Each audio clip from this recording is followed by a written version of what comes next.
وعلى أصحابه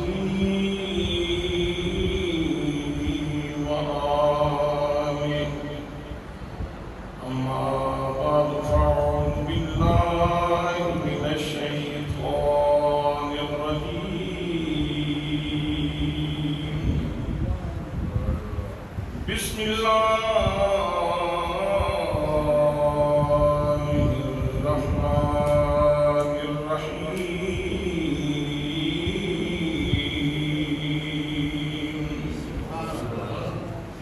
ألا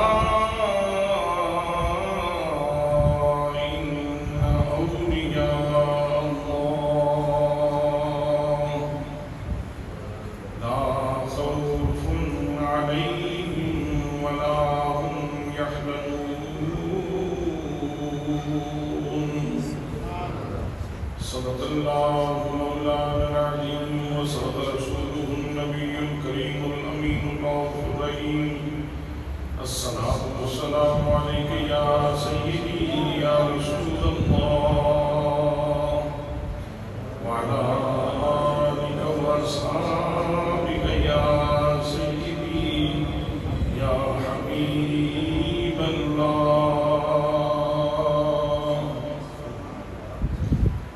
زمین میری نہیں ہوتی، زمن میرا نہیں ہوتا.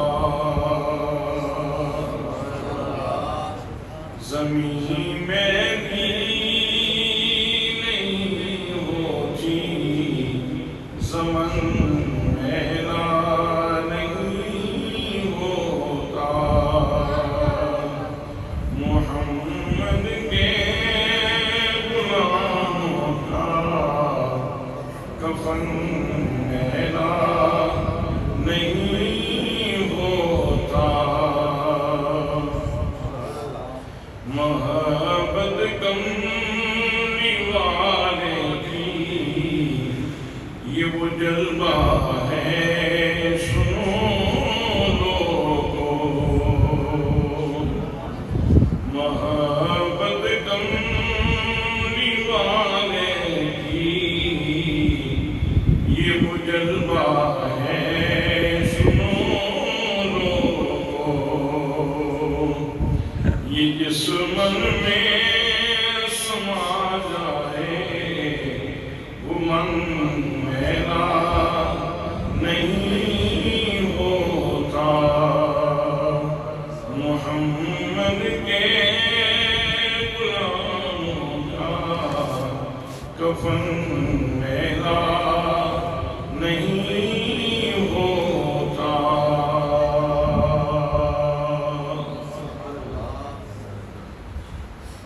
رونے کی محفل برادری طریقت جناب الحاج غلام مصطفیٰ چشتی صاحب، علماء کرام، معزز حاضرین و سامعین، اللہ کریم کے فضل سے اور اس کی عنایت سے آج جمعے کے روز اللہ کے گھر میں بیٹھ کے آپ لوگوں کے خوبصورت چہرے دیکھنے کی سعادت حاصل ہو رہی ہے. اللہ کریم ہم سب کی حاضری اپنی بارگاہ میں قبول فرمائے. مسجد میں آنا، اللہ کے گھر میں آنا چھوٹا اعزاز نہیں ہے.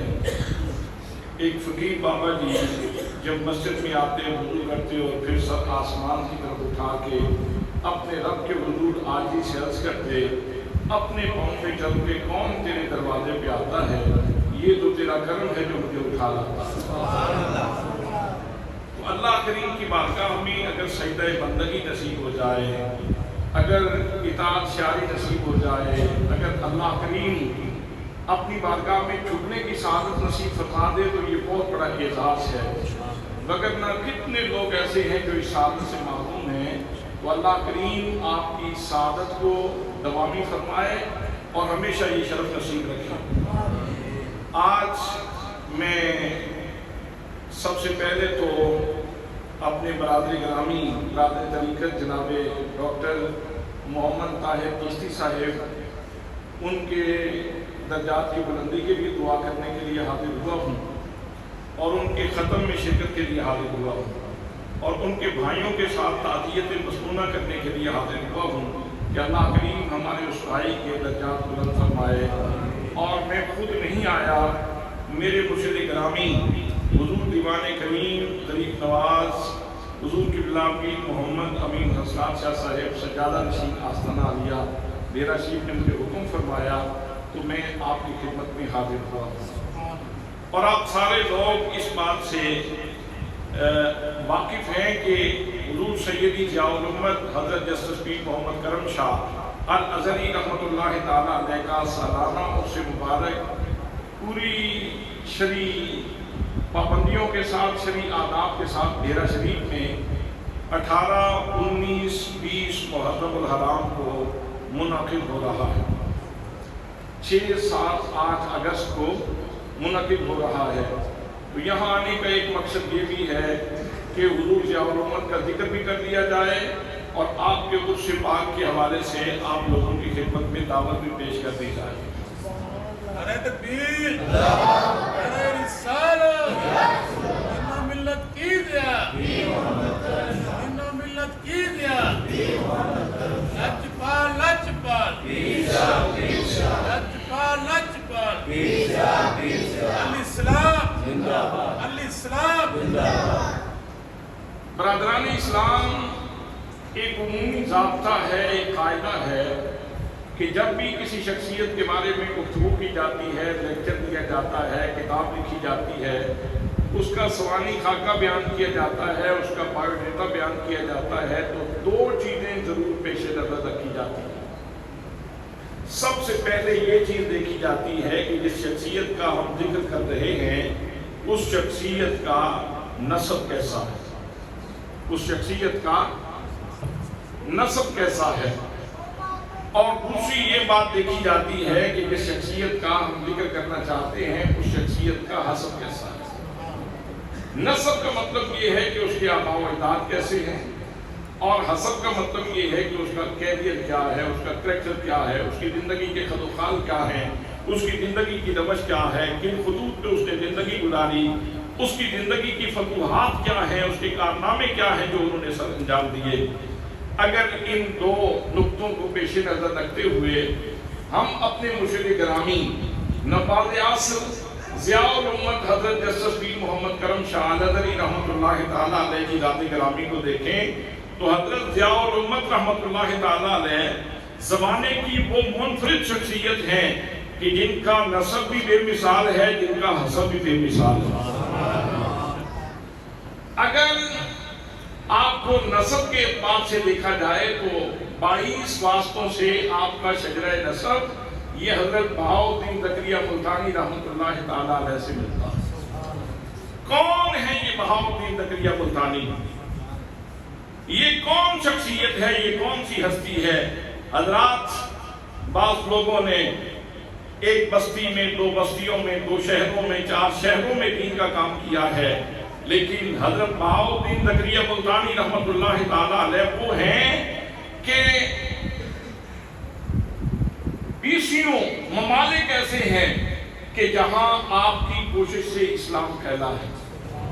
آپ کا ضابطۂ زندگی یہ تھا کہ آپ اپنے پاس طالب علموں کو رکھتے، ان کو پڑھاتے، پڑھانے کے بعد پھر ان کو اپنی پاکٹ سے پیسے دیتے، اور پھر ایک کو مالٹا بھیج دیا، کسی کو ملیشیا بھیج دیا، کسی کو کسی دوسرے ملک بھیج دیا، اور کہا کہ جا کے تم نے فوراً تبلیغ شروع نہیں کرنی، وہاں جا کے تم نے تجارت کرنی ہے۔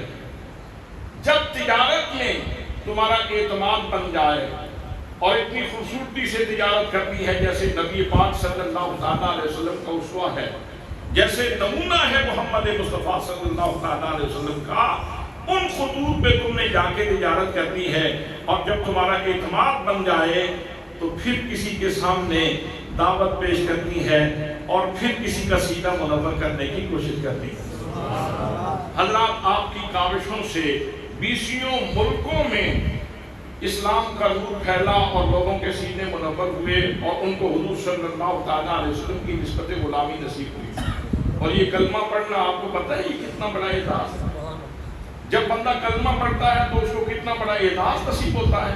حضرت شیخ عبدالعزیز دباغ رحمۃ اللہ تعالیٰ علیہ ارشاد فرماتے ہیں کہ جب کوئی کافر کلمہ پڑھ کے دائرہ اسلام میں داخل ہوتا ہے تو اس کے سینے سے نور کا ایک دھاگا نکلتا ہے اور وہ سینے مصطفیٰ سے جڑتا ہے، یہ اس کا آخرت کا اکاؤنٹ کھلتا ہے۔ تو اگر اس طرح اکاؤنٹ کھلتا ہے تو کتنے لوگوں کا آخرت کا اکاؤنٹ حضرت بہاؤالدین زکریا ملتانی حضور ضیاء الامت کے جد امجد نے کھولا ہے۔ حضرات محترم، دور جانے کی ضرورت نہیں، حضرت ضیاء الامت رحمت اللہ تعالیٰ علیہ کے دادا جان کو دیکھو، ان کی شان بھی اپنی ہے۔ ساری زندگی جب عصر کا وقت ہوتا ہے مصلی کندھے پہ رکھتے ہیں اور دریائے جہلم پہ جا رہے ہیں، بابا جی کیا معاملہ ہے، رات گھر میں کیوں نہیں گزارتے؟ نرم و گلال بستر پہ نیند تو آ جاتی ہے، آپ دریا کے کنارے کیا کرنے جاتے ہیں؟ حضرات محترم، جا کے دریا میں وضو کرتے ہیں، اور وضو کا انداز یہ ہے دریا کے اندر کھڑے ہو کے ایک دفعہ کلی، دوسری دفعہ کلی کی، تیسری دفعہ کلی کی، حضرات محترم 100 دفعہ کلی کی۔ خادم موجود تھا ساتھ حافظ محمد رفیق صاحب، انہوں نے پوچھ لیا حضور یہ اتنی دفعہ کلی کرنے کی وجہ کیا ہے؟ تو حضرت امیر الصالحین پیر امیر شاہ رحمۃ اللہ تعالیٰ علیہ کی آنکھوں میں آنسو جھلک پڑے، فرمانے لگے حافظ صاحب میرے رب کا نام بڑا پاک ہے، میں بار بار منہ کو صاف کر رہا ہوں، پاک کر رہا ہوں تاکہ میرا منہ اس کا نام لینے کے لائق ہو جائے، تاکہ میرا منہ میرے رب کا نام لینے کے قابل ہو جائے۔ اور پھر وضو کرنے کے بعد دریا کے کنارے پہ عبادت ہو رہی ہے۔ کسی نے کیا خوبصورت بات کہی تھی، رات میں بے دردانوں نیند پیاری آوے، اور درد مندن یاد سجن دی کہ ستیاں یاری جگاوے۔ میرے دوستوں، میرے بھائیوں، ہم سکون کے لیے بستر پہ جاتے ہیں، ہم آرام کے لیے بستر کے اوپر جاتے ہیں، لیکن شاید کئی لوگوں کو سکون پھر بھی نصیب نہیں ہوتا۔ 81 کی گولیاں کھا کے لوگ سوتے ہیں، سکون پھر بھی نہیں آتا، لیکن فقیر دریا کے کنارے کے اوپر مصلی ڈال کے کتنے سکون کے اندر ہے۔ وجہ کیا ہے؟ میرے دوستوں، جس نے موبائل بنایا وہ موبائل کی خوبیاں اور خامیاں بہتر جانتا ہے، وہ انجینئر بتائے گا کہ اس کو صحیح کیسے چلانا ہے اور یہ خراب کیسے ہوگا۔ ایسے ہی ہمارا وجود بھی کسی کے کارخانے میں ڈلا ہوا ہے، وہ مالک بہتر جانتا ہے کہ اس کا سکون کہاں ہے۔ حضرات محترم، قرآن مقدس اٹھاؤ، اللہ کریم ارشاد فرماتا ہے، او بینک بیلنس جمع کرنے والوں، اثاثے اکٹھے کرنے والوں، بڑے بڑے بنگلے بنانے والوں اور ان کے اندر سکون ڈھونڈنے والوں، لوگوں کا خون پی کے سکون کی تلاش کرنے والوں، یاد رکھو سکون تمہیں ان چیزوں میں نہیں ملے گا۔ اگر سکون چاہتے ہو تو اللہ بذکر اللہ تطمئن القلوب،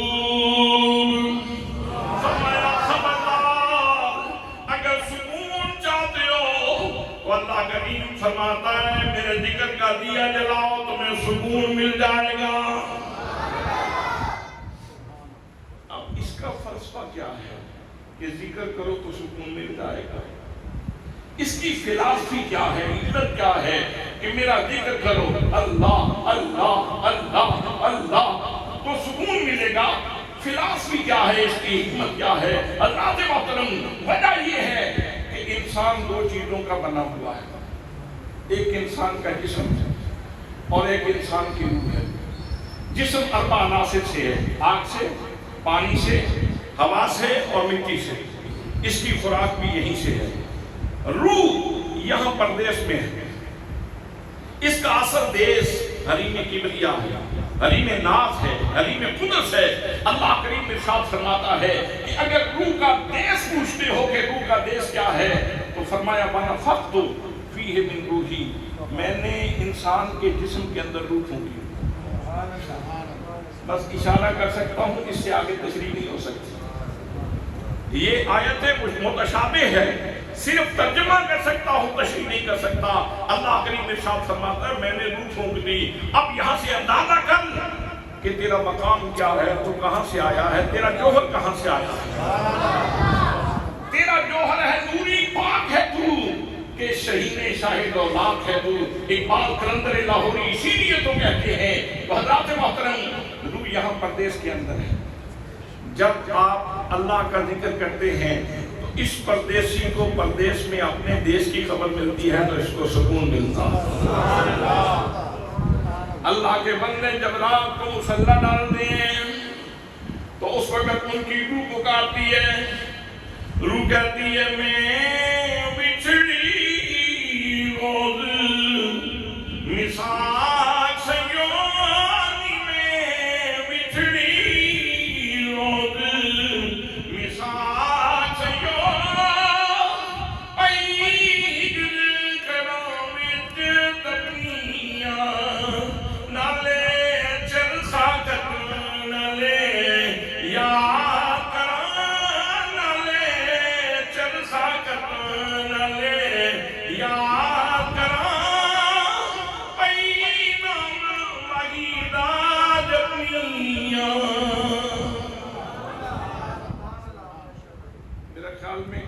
نوجوانوں کو یہ کلمہ سمجھ نہیں آیا ہو، کیونکہ نہ چرخا رہا، نہ چرخے کی دھن رہی، نہ اس کی گھوم رہی۔ یہ بابے جانتے ہیں چرخا کیا ہوتا تھا اور ہر گھر کی زینت ہوتی تھی۔ تو فقیر کہتا ہے میں، یعنی روح کہتی ہے میں بچھڑی روز مساک سیو، نہیں میری سہیلیو میں تو یوم الست کی بچھڑی ہوئی، یوم الست کی بچھڑی ہوئی ہوں، میں بچھڑی روز مساک سیو پئی ہجر کڑا میں تپنیاں، ہجر کے کڑا کے اندر میں تپ رہی ہوں، میں اپنے محبوب حقیقی سے جدا ہو گئی، میں تڑپ رہی ہوں۔ جیسے کڑا کے اندر پکوڑا سموسا جلتا ہے ایسے ہی میں تڑپ رہی ہوں۔ نالے چرخا کرتا ہوں، اپنی ڈیوٹیاں بھی ادا کرنی ہے، ذمہ داریاں بھی ادا کرنی ہے۔ نالے چرخا کرتا ہوں، نالے یاد کرا پئی نام واحدہ جگہ۔ کچھ لوگ تو وہ ہیں کہ جو اپنے معمولات حیات بھی ساتھ ساتھ چلاتے ہیں اور ساتھ ساتھ اللہ کا ذکر بھی کرتے ہیں۔ حضرات محترم، اور کچھ خاص لوگ وہ ہوتے ہیں، حضرت امیر الصالحین پیر امیر شاہ صاحب رحمۃ اللہ تعالیٰ علیہ جیسے، جو زمانے سے کٹ کے مصلی لے کے دریا کے کنارے پہ چلے جاتے ہیں، وہاں اللہ کو یاد کر رہے ہیں، اور پھر نماز کے اندر یہ دعا بھی تو مانگی ہوگی، جب نفل ادا کیے، تہجد ادا کیے، یہ دعا بھی تو مانگی ہوگی، رب اجعلنی مقیم الصلاۃ ومن ذریتی، یا اللہ مجھے نماز قائم کرنے والا بنا دے اور میری اولاد کو نماز قائم کرنے والا بنا دے۔ حضرات محترم، جب اولاد کے لیے حضرت امیر الصالحین رحمت اللہ تعالیٰ علیہ نے 100 دفعہ کلی کر کے نماز پڑھ کے یہ دعا مانگی ہوگی، تو پھر یقیناً جب وہ دعا مستجاب ہوتی ہے تو پھر حضرت امیر الصالحین کے گھر میں ایک بیٹا پیدا ہوتا ہے جسے غازی اسلام بھی محمد شاہ کہتے ہیں۔ اور وَمِن ذُرِّيَّتِي میں صرف ایک اولاد کا سٹیپ تو نہیں آتا، بہت سارے اولاد کے سٹیپ آتے ہیں۔ اسی دعا میں حضرت بھی محمد کرم شاہ صاحب بھی شامل ہیں، یا اللہ مجھے نماز قائم کرنے والا بنا دے اور میری اولاد کو نماز قائم کرنے والا بنا دے۔ حضرات محترم پھر اللہ نے ان کی گود میں ایک پھول کھلایا جسے غازی اسلام پیر محمد شاہ صاحب کہتے ہیں۔ حضرت غازی اسلام ضیاء الامت رحمت اللہ تعالیٰ علیہ کے والد گرامی، ان کا ترہ کیا ہے، ان کا امتیاز کیا ہے؟ مسجد کے نمازی بھی ہیں اور میدان جہاد کے غازی بھی ہیں، لیکن خاص بات یہ ہے حضرت ضیاء الامت رحمت اللہ تعالیٰ نے فرماتے تھے جب میں پہلی کلاس میں تھا میرے والد گرامی مجھے بستہ دے کے بٹھا دیتے اور خود پاس مصلی ڈال دیتے، میں سبق یاد کر رہا ہوتا اور میرے والد گرامی نفل پڑھ پڑھ کے دعائیں کرتے ہیں، یا اللہ میرے بیٹے کرم شاہ کو قبول فرما لے، یا اللہ میرے بیٹے محمد کرم شاہ کو قبول فرما لے۔ سبحان اللہ، اولادیں ہماری بھی ہیں، ان کا مستقبل ہم بھی سوچتے ہیں، ہم بھی چاہتے ہیں کہ ان کا مستقبل برات ہو، روشن ہو، اچھا ہو، لیکن ہم میں سے کتنے لوگوں نے اس طرح دعا کی ہوگی؟ لیکن حضرات یہ خاص گھرانہ ہے اور یہاں کے انداز ہی بڑے انوکھے اور نرالے ہیں۔ حضرت غازی اسلام رحمت اللہ تعالیٰ علیہ ہاتھ اٹھا کے دعا کرتے ہیں، یا اللہ میرے بیٹے محمد کرم شاہ کو قبول فرما لے۔ پھر دعائیں قبول ہو گئیں اور پھر اس محمد کرم شاہ کو اللہ نے نباد اعظم مفسر قرآن بنا دیا۔ نعرہ تکبیر، نعرہ رسالت، نعرہ حیدری، دین و ملت کی ضیاء، محمد کرم شاہ، دین و ملت کی ضیاء، محمد کرم شاہ، حق و صداقت کی صدا، محمد کرم شاہ۔ حضرت غازی اسلام رحمت اللہ تعالیٰ علیہ کے بارے میں آپ یہ بات بھی ذہن میں رکھیں کہ جب پاکستان بن رہا تھا، اپنی نسلوں کو یہ بات بتانا بہت ضروری ہے، جب پاکستان بن رہا تھا تو پاکستان دو قومی نظریے کی بنیاد پہ بنا تھا۔ اس وقت بہت سارے لوگ ایسے بھی تھے جو کانگریس کے ساتھ کھڑے تھے اور وہ قرآن مقدس کو اور ہندوؤں کی کتاب رامائن کو اکٹھا کر کے کہتے تھے کہ یہ دونوں کتابیں مقدس ہیں، لہذا ہندو اور مسلم ایک ہی قوم ہے۔ تو اقبال چیخ پڑا، اقبال نے کہا زید دیوبند حسین احمد نیچے بولا نبیس سرور بل سر منبر کے ملت اور وطن است چے بے خبر دے مقام محمد عربیس بمصطفیٰ برساں خیش را کے بھی ہماؤس اگر باؤن رسیدی تمام بولا حبیس۔ اقبال قلندر لاہوری نے کہا اس سے بڑا ظلم اور کیا ہوگا کہ ہندو اور مسلمانوں کو ایک قوم قرار دیا جائے۔ اقبال کہتے ہیں نا، یہ نہیں ہے مسلمان الگ قوم ہیں، خاص ہے ترکیب میں قوم رسول ہاشم۔ حضرت پیر محمد شاہ صاحب رحمۃ اللہ تعالیٰ علیہ نے اس علمی اور فلسفیانہ نقطے کو بڑی سادگی کے ساتھ حل فرمایا۔ اپنے علاقے میں ایک بہت بڑے جلسے میں آپ نے فرمایا لوگوں سمجھو دو قومی نظریہ کیا ہے؟ آپ نے زمین کے اوپر لکیر کھینچی، آپ نے فرمایا ایک طرف اسلام، دوسری طرف کفر۔ اب جس نے مسلم لیگ کو ووٹ دیا تو وہ سمجھ لے کہ وہ اسلام کو ووٹ دے رہا ہے، اور جس نے اس کے علاوہ کسی کو ووٹ دیا تو وہ کافر کو ووٹ دینے والا ہے۔ گاندھی آیا بھیرا شریف میں اور اس نے آ کے بڑی دھواندھار تقریر کی۔ اس وقت حضور ضیاء الامت رحمت اللہ تعالیٰ علیہ آپ شباب میں تھے، جوانی تھی آپ کی، آپ نے ایسی تقریر فرمائی کہ اس گاندھی کے ساری تقریر کی اثرات اڑا کے رکھ دیے۔ حضرات محترم، ہمارے مرشد گرامی وہ عملی زندگی کے لوگ ہیں، عملی زندگی کے لوگ ہیں، صرف تسبیح پھیرنے والے نہیں ہیں۔ تسبیح پھیرنا بھی یہ ذات ہے، لیکن ساتھ ہی ساتھ وہ مرد مجاہد بھی ہیں، مرد میدان بھی ہیں۔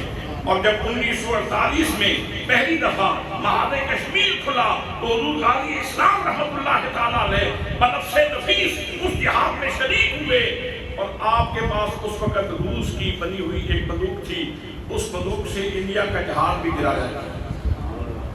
اس وجہ سے آپ کو غازی اسلام کہا جاتا ہے۔ لیکن آپ کا سب سے بڑا کارنامہ یہ ہے کہ وقت کے جید ترین علماء آستانے پہ رکھے، ان کی خدمات حاصل کی اور ایک فرد فرید تیار کیا جس کو نواب عصر ضیاء الامت حضرت جسٹس پیر محمد کرم شاہ العدوی کہا جاتا ہے۔ حضرات محترم،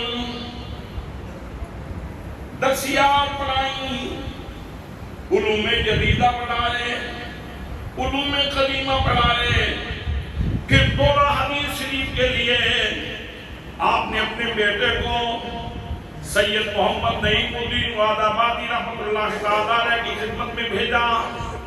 حضرت سید صاحب نے حضرت ضیاء الامت رحمۃ اللہ تعالیٰ علیہ کی تربیت فرمائی، حدیث پاک کا فیض عطا فرمایا، اور جب حضرت ضیاء الامت رحمۃ اللہ تعالیٰ علیہ وہاں اپنے استاد گرامی سے فارغ ہو رہے تھے، حضرت سید صاحب کے کئی شاگرد ہیں، مفتی محمد حسین نعیمی بھی انہی کے شاگرد ہیں، مفتی احمد یار خان صاحب نعیمی بھی انہی کے شاگرد ہیں، بڑی بڑی قد آور شخصیات ان کی شاگرد ہیں، مولانا محمد نور اللہ نعیمی بھی انہی کے شاگرد ہیں، لیکن سید صاحب فرما رہے ہیں میرے پاس حدیث کی جو امانت تھی آج میں پیر محمد کرم شاہ کو سپرد کر کے آج میں سرخرو ہو گیا ہوں کہ اللہ نے میرے اوپر جو انعام دیا تھا میں نے وہ امانت اہل بندے کے سپرد کر دی ہے۔ یہاں سے کوئی یہ نہ سمجھے کہ مفتی احمد یار خان صاحب میں اہلیت نہیں ہے، مفتی احمد یار خان، مفتی محمد حسین نعیمی صاحب میں اہلیت نہیں تھی۔ ہر استاد کا اپنے شاگرد کو نوازنے کا انداز ہوتا ہے، استاد جس پہ مہربان ہو جائے، جس پہ کرم فرما دے، وہ سارے بزرگ ہمارے لیے ہمارے سر کا تاج ہیں، ہم ان کا احترام کرتے ہیں، لیکن حضرت ضیاء الامت کا یہ اعزاز ہے کہ استاد گرامی فرما رہے ہیں کہ جو امانت تھی میرے پاس میں نے اہل فرد کے سپرد کر دی۔ اور جب حضور ضیاء الدین سیالوی رحمۃ اللہ تعالیٰ علیہ کی آپ بیعت کرتے ہیں اور آپ کی وصال کے بعد حضور خواجہ محمد قمر الدین سیالوی رحمۃ اللہ تعالیٰ علیہ کے دست اقدس کے ہاتھ رکھتے ہیں تو حضور ضیاء الامت کی شخصیت کو دیکھ کے، کارناموں کو دیکھ کے، خدمات کو دیکھ کے حضرت خواجہ محمد قمر الدین سیالوی رحمۃ اللہ تعالیٰ علیہ ارشاد فرماتے ہیں پیر محمد کرم شاہ پیر سیال کے روزے کا مینار ہے۔ آپ نے توجہ نہیں فرمائی؟ کبھی آپ سیال شریف گئے؟ آپ سیال شریف گئے؟ جو لوگ سیال شریف گئے ہیں سرگودا سے جھنگ کی طرف جائیں تو راستے میں سیال شریف آتا ہے، بلکہ جھنگ کیوں جائیں، سرگودا سے سیال شریف جائیں اور سیال شریف سے واپس آ جائیں۔ جھنگ کیا لینے کے لیے جانا ہے؟ سیال شریف ہی کا ارادہ کریں تو جیسے ہی آپ سیال شریف کے اس مقدس شہر کے قریب پہنچتے ہیں تو دور سے پیر سیال کے روزے کا مینار نظر آنا شروع ہو جاتا ہے۔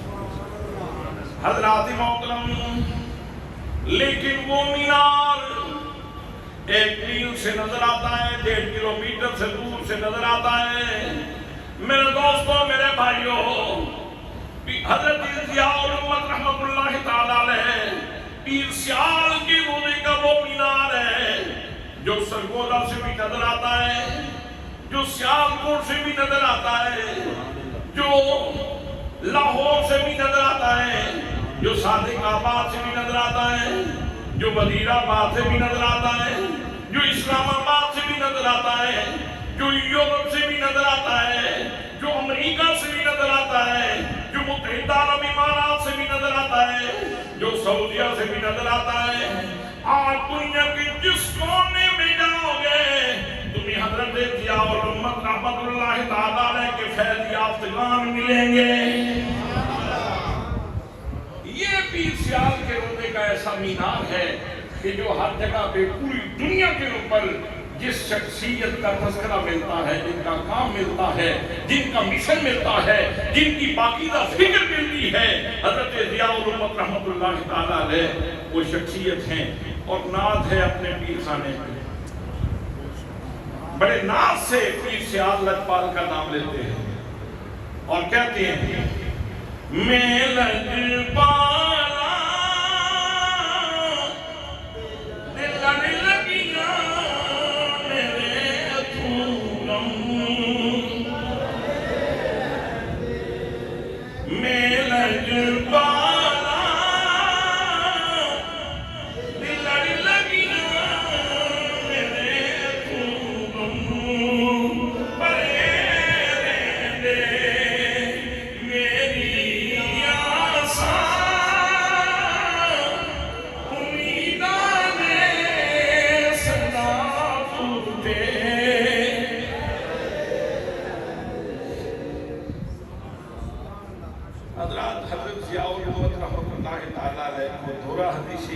دیا، درسیات پڑھا لی، علوم جدیدہ و قدیمہ کا حسین سنگم بنا دیا. اب انتظام ہو رہا ہے مصر بھیجنے کا. مصر بھیجنے کا انتظام ہو رہا ہے. سرگودا ریلوے اسٹیشن سے اپنے بیٹے کو حضرت غازی اسلام رحمۃ اللہ تعالیٰ علیہ الوداع کر رہے ہیں. اور آپ خود فرمایا کرتے تھے حضرت اولمت رحمۃ اللہ علیہ، والد گرامی نے میری پشت کے اوپر ہاتھ رکھا ہوا تھا، گاڑی چلنے والی تھی، اور آپ فرما رہے تھے میرا بیٹا کرم شاہ جی جب آپ پڑھ کے آؤ گے تو میں تمہیں ایک گاڑی لے کے دوں گا، میں تمہیں ایک لاؤڈ سپیکر لے کے دوں گا. بیٹے پھر وہ لاؤڈ سپیکر گاڑی کے اوپر رکھ کے تم نے گلی گلی میرے نبی کی عظمت کا ہوکا دیا. کیا مقدس فکر ہے. ورنہ آپ سب لوگوں کے بچے، میرے بچے، ہمارے بچے پڑھنے کے لیے جاتے ہیں تو ہم کتنے پلان سوچتے ہیں، یہ کریں گے، وہ کریں گے، یہ ہوگا، وہ ہوگا. لیکن یہ کتنی مقدس فکر ہے، بیٹا جب پڑھ کے آؤ گے تو میں تمہیں ایک گاڑی لے کے دوں گا، سبحان اللہ، ایک لاؤڈ سپیکر لے کے دوں گا. اور بیٹے پھر اس گاڑی کے اوپر لاؤڈ سپیکر رکھ کے تم نے گلی گلی میرے نبی کی عظمت کا ہوکا دینا. سبحان اللہ. بیٹا بھی کتنا فرمان بردار ہے. ضیاء الامت رحمت اللہ تعالیٰ علیہ پڑھ کے واپس آئے، فرماتے ہیں میں جتنی دیر مصر رہا، والد گرامی کا یہ جملہ ہمیشہ مجھے یاد رہا، میں نے کبھی بھی اس کو فراموش نہیں کیا. جب میں واپس آیا تو میں نے سوچا ایک گاڑی کتنی دیر تک چلے گی، ایک لاؤڈ سپیکر کی عمر کتنی ہوگی، کیوں نہ کئی گاڑیوں کا انتظام کیا جائے، کیوں نہ کئی لاؤڈ سپیکروں کا انتظام کیا جائے. اور ساتھ آپ نے آج بھی سے یہ کہا تھا کہ ایک کرم شاہ کی عمر کتنی ہوگی، یہ بھی کہا تھا. یہ عاجزی پہ میں اس کو معقول کرتا ہوں، اس لیے کہ جو محمد عربی صلی اللہ تعالیٰ علیہ وسلم کی ذات میں فنا ہوتا ہے وہ تو حیات جاوید پا جاتا ہے. اور حضرت ضیاء الامت کا تو ساری زندگی کا خلاصہ یہ ہے، مجھے کچھ جنون نہیں ہے کہ جلاؤں آشیانہ، مجھے کچھ جنون نہیں ہے کہ جلاؤں آشیانہ، تیرا نام لے کے بے شک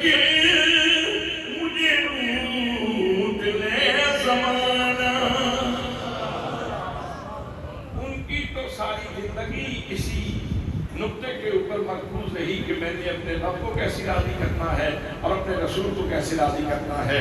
حضرات محترم واپس آئے کہ 1957 میں آپ نے نشأت ثانیہ فرمائی دارالعلوم محمدیہ روسیہ.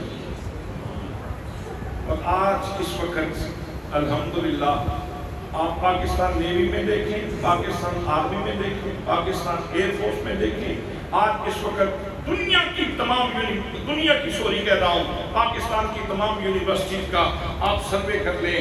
آپ پنجاب یونیورسٹی چلے جائیں، آپ بھاؤلپور یونیورسٹی چلے جائیں، آپ بھاؤلپور یونیورسٹی چلے جائیں، آپ جامعہ اسلامیہ اسلام آباد میں چلے جائیں، آپ ہائی ٹیک ٹیکسلا میں چلے جائیں، آپ میاں محمد بخش آپ سے کھڑی یونیورسٹی میں چلے جائیں. پاکستان کی کوئی یونیورسٹی ایسی نہیں جس میں اس وقت گھیرا شریف کے لوگ پڑھا نہیں ہیں، تدریسی ڈیوٹی سب انجام دے رہے ہیں.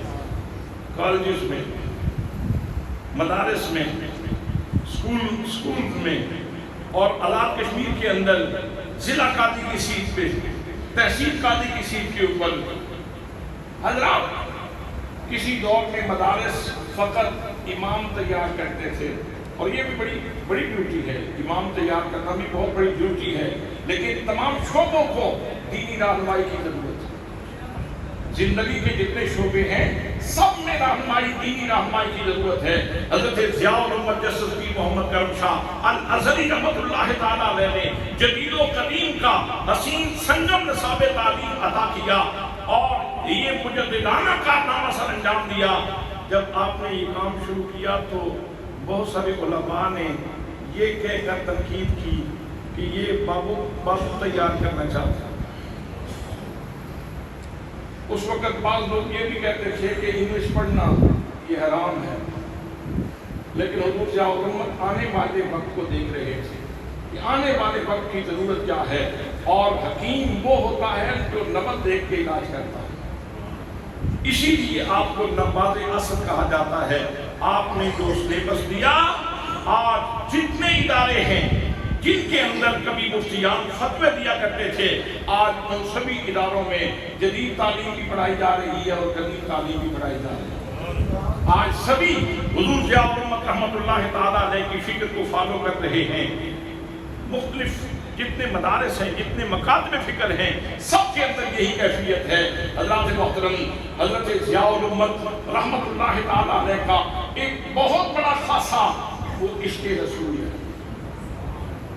یہی وجہ ہے کہ آپ تفسیر ضیاء القرآن دیکھیں گے تو کسی نے بہت خوبصورت بات کہی کہ تفسیر ضیاء القرآن کے اوپر کیا تبصرہ کریں۔ کہتے ہیں اس کا لکھنے والا جو بندہ ہے نا، یہ جاتا ہے گلستان میں اور وہاں جا کے اپنے پین کے اندر خوشبو بھرتا ہے، اور خوشبو بھر کے تو پھر ضیاء القرآن کی سب سے سبحان اللہ۔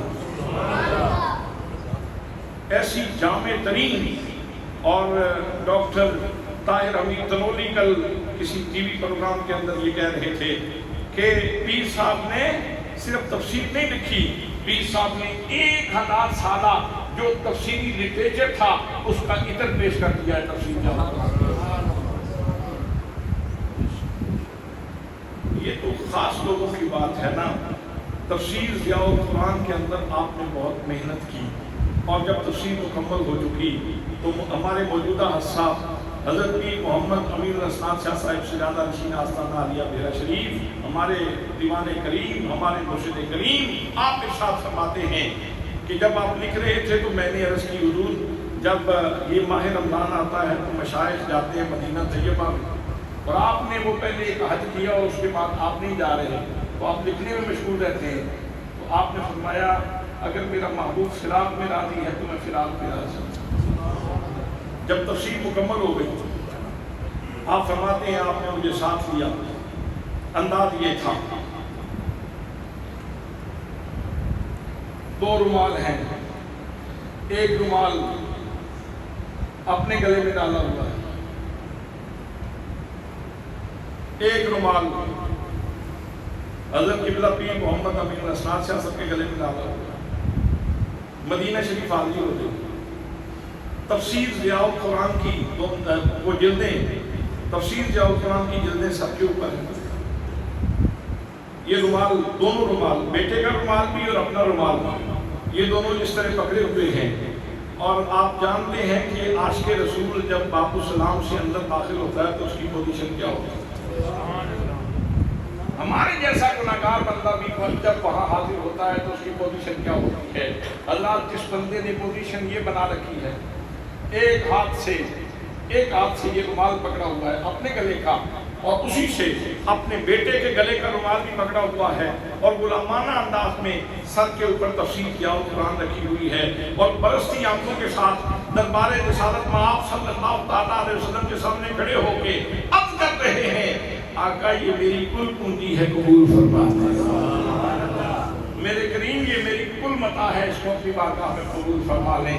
حضرات محترم، یہ وہ ہستی ہے جس کو حضرت ضیاء الرحمت جسٹس پیر محمد کرم شاہ علی کہا جاتا ہے۔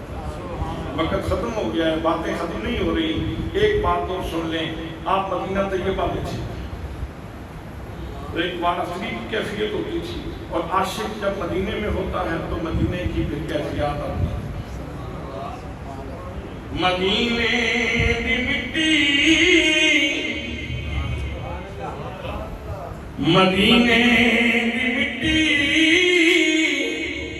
اے ہر شے تو مٹی،